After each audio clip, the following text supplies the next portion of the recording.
자, 전 시간에 탄수화물 섭취 요령, 수분 섭취 요령에 대해서 얘기를 했는데 오늘 이 시간에는 스포츠 음료에 대해서 한번 생각해보는 그런 시간을 갖도록 하겠습니다.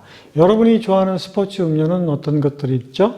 보통 게토레이라든가 뭐 포카리 스웨트, 그리고 또 요즘에 여러분 그 카페인 음료라고 해서 여러 가지 그 카페인이 많이 포함된 그런 음료들 드시죠? 물론 이제 카페인이 포함된 음료는 스포츠 음료하고는 조금 다른 것인데, 우리는 이제 운동 영양학을 배우니까 스포츠 음료에 대해서 한번 생각해 보도록 하겠습니다. 스포츠 음료 과연 마셔도 좋은지, 아니면 마시면 해로운지, 이런 걸 한번 생각해 볼 필요가 있겠는데요.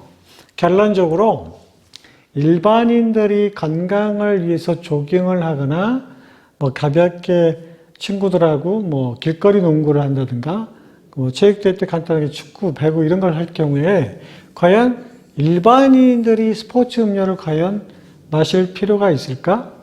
결론은 스포츠 음료를 마실 필요가 없다라는 것이 결론이 되겠습니다. 그러면 스포츠 음료는 과연 누가 마셔야 될까? 당연히 격렬하게 시합을 하거나 격렬하게 경기력을 향상시키려고 노력하는 운동선수들이 먹는 것이 당연하겠죠. 왜냐하면 운동선수들은 1초의 기록, 그리고 한 번의 승부, 이런 것들이 굉장히 중요한 요인으로 작용을 하기 때문에 이런 스포츠 음료를 마시는 것이 당연하다고 그런 생각이 들었습니다. 자, 스포츠 음료를 개발하게 된 동기는 과연 뭘까? 스포츠 음료를 왜 만들었을까? 그것은 조금 전에 말씀드린 것처럼 경기력을 향상시키기 위해서, 아니면 피로회복을 위해서, 누구보다도 승리를 갈망하는 승리주의의 산물로 아마 스포츠 음료가 탄생되지 않았을까? 그런 생각이 드는데요. 자, 스포츠 음료를 개발하기 전에 수분,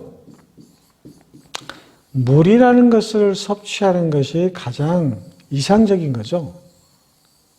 왜? 물은 인체의 60% 이상을 차지하고 있고, 또 물이 없으면 또 생명을 이어갈 수 없기 때문에 순수한 물이 가장 좋은데, 우리가 운동이라고 하는 환경에 노출이 되게 되면 땀을 흘리게 되죠. 땀을 흘리게 되면 결국 수분이 배출되는 건데, 순수하게 수분만 배출되는 게 아니고 운동을 해서 흘리는 땀 속에는 미네랄이라고 하는 성분들이 같이 빠져나가게 되는 거죠. 미네랄은 마그네슘, 칼슘, 나트륨, 이와 같이 인체의 혈액 성분을 구성하고 있는 그런 영양소 중에 하나인데, 이런 것들이 같이 빠져나가기 때문에 결국 수분도 빠져나가죠. 미네랄도 빠져나가니까 어떻게 되죠? 전해질 농도도 달라져서 쉽게 피로해지게 되는 거죠. 그래서 빠져나간 수분을 보충할 수 있는 가장 빠른 방법이 뭘까라고 생각하다가 개발하게 된 것이 바로 이 스포츠 음료라는 것이죠. 자, 우리 몸은 혈액이 있고 이 혈액 속에 미네랄들이 풍부하게 들어 있습니다. 마그네슘, 나트륨, 칼슘 이런 것들이죠.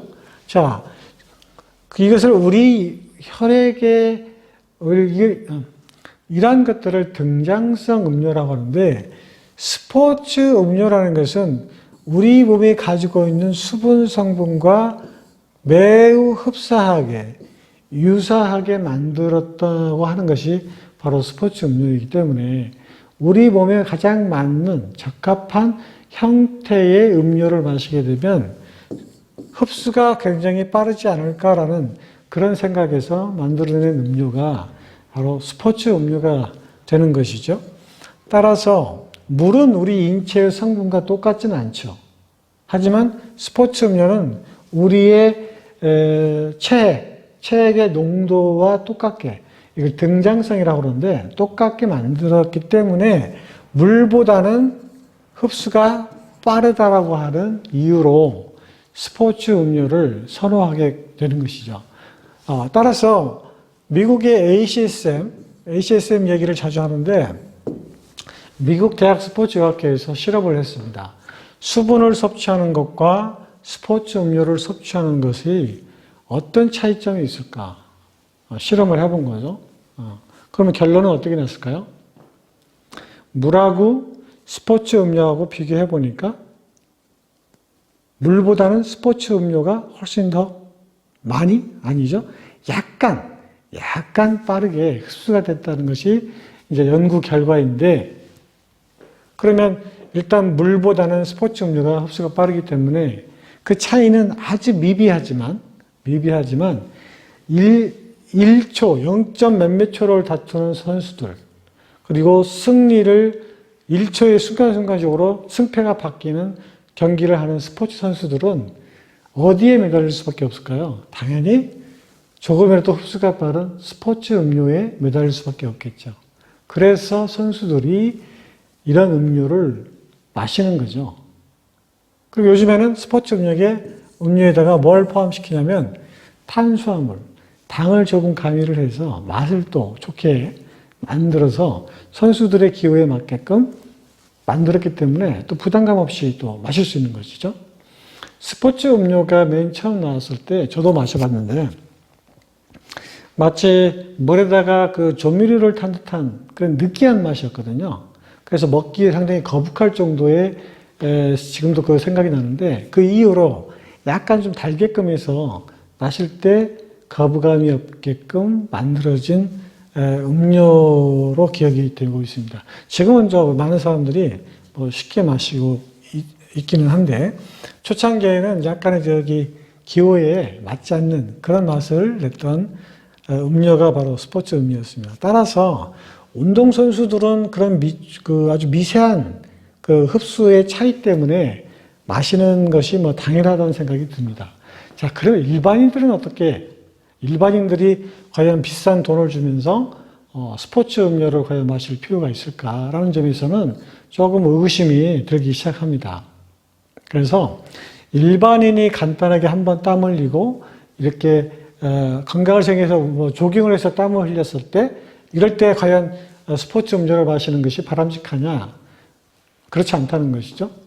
따라서 그렇게 크게 목적을 둔 시합이나 경기가 아니고 그냥 헬스, 건강을 위해서 지키는 가볍게 땀 흘리는 운동을 했을 경우에는 스포츠 음료보다는 일반적으로 물을 섭취하는 것이 훨씬 더 건강을 유지하는 데는 도움이 된다라고 이렇게 말씀드릴 수가 있습니다.